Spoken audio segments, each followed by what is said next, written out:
سلام بچه‌ها، خوش اومدید به این ویدیو. من میخوام یادتون بدم که چجوری این چیزی که الان ساختم و بسازم، اما در واقع اسم این در برقیه. نگاه کنید چقدر خفنه.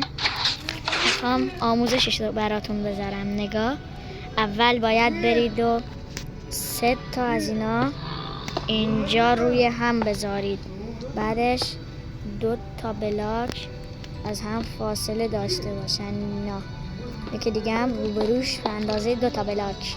نه 2 تا بلاک اشتباه کنید، ببخشید. آها اینقدر. اینم اشتباهست. شانسه.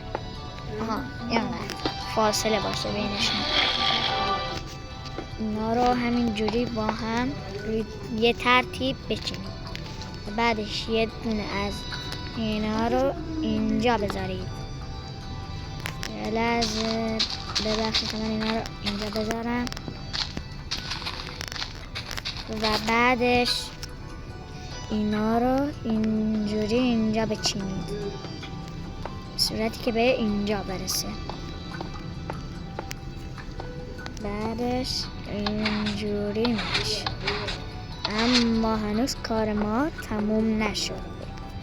بعدش باید اینجا رو هم مثل من اینجوری این یکی هم دوباره به اینا وصل کنید.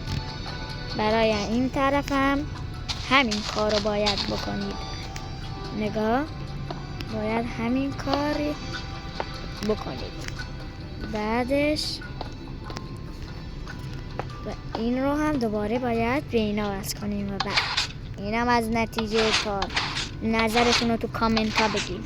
خود let's go.